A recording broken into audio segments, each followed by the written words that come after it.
What's up, guys? Welcome to Stock Talk with Nico Kritikos. I'm super excited to make this video today because I'm going to be comparing Home Depot stock and Lowe's stock.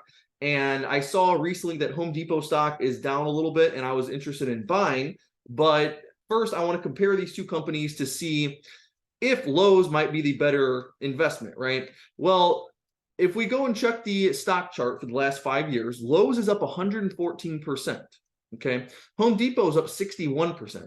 So Lowe's has seen nearly double the amount of gains that Home Depot has, right? So as soon as I saw that, I said, okay, maybe Lowe's is a better investment. Maybe they're going to have better numbers, right? So then I created this graph here comparing all these different things.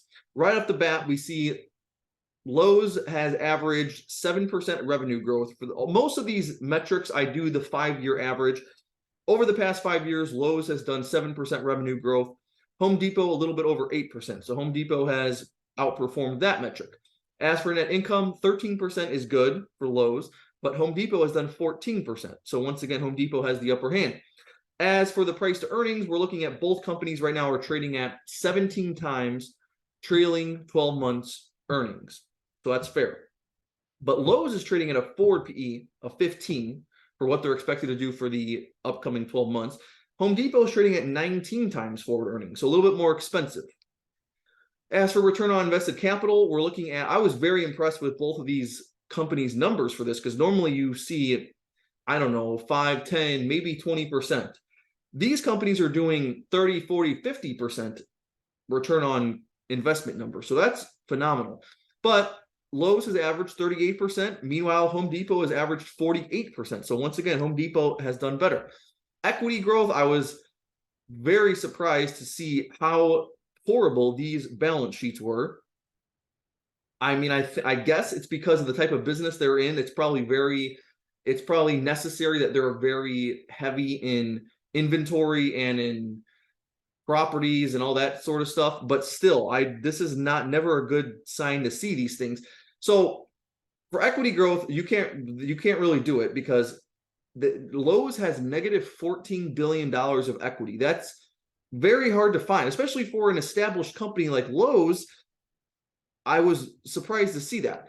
Home Depot's is not that great either. It's pretty bad, but at least it's positive. They have $1.5 billion of equity, which compared to Lowe's, that's a lot better. That's a big difference. But compared to the 99% of companies, that's still not a good balance sheet. As for its ratio of assets to liabilities, it's negative for Lowe's. Home Depot, it's barely positive. It's for every one liability, they have 1.02 assets. So not much of a difference. Cash to liabilities, it kind of looks like a joke. $0.03 per dollar of liability in cash. And they're pretty much the same for each company. So that one's a tie.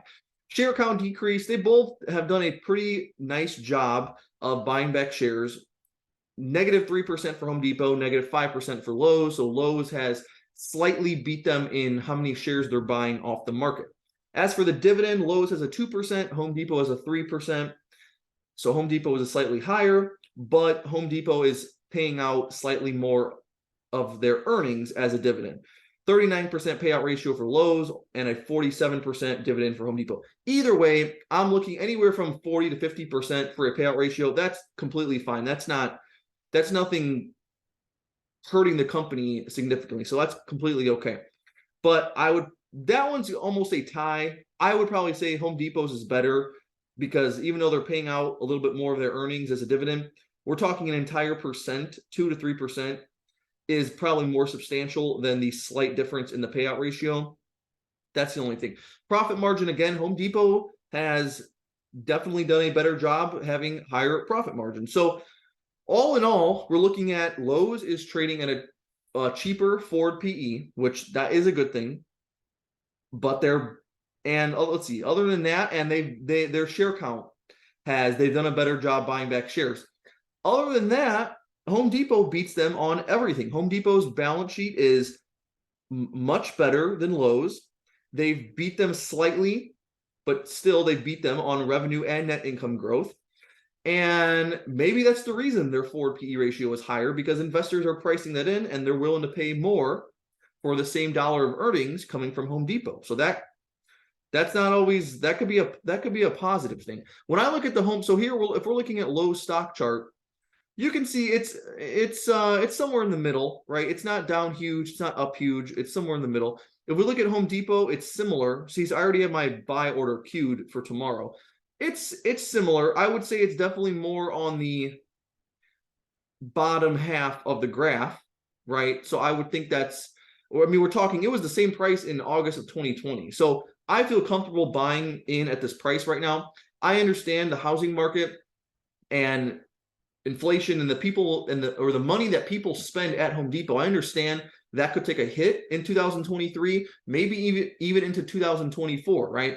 But over the next couple of years, I believe the numbers for this company are heading in a positive trajectory. So I'm not that worried. I don't think, even if these numbers suffer, like right now, the analysts have them doing a couple percent less than last year. Last year they did $16.6 EPS. This year 15.8.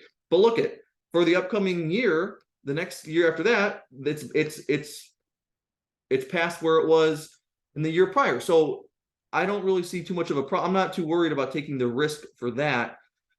And what else? Return on invested capital, I'm super impressed with 48%. You don't really find that. I look through lots of stocks. You don't really find 48%, so that's very impressive. The balance sheet's not bad, but what I have a theory that some of these companies, the companies that have such large moats, they are allowed to get away with extra bad financials.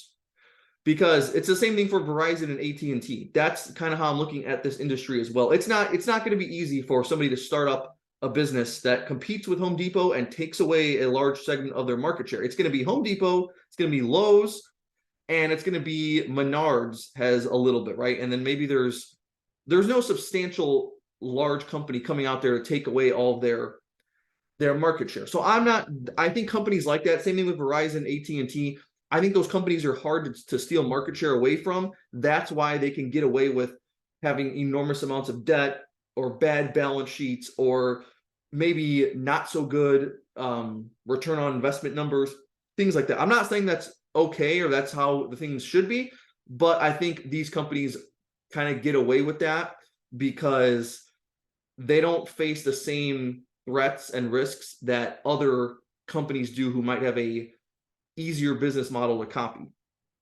And then the dividend is better and the profit margin is 10% higher than Lowe's.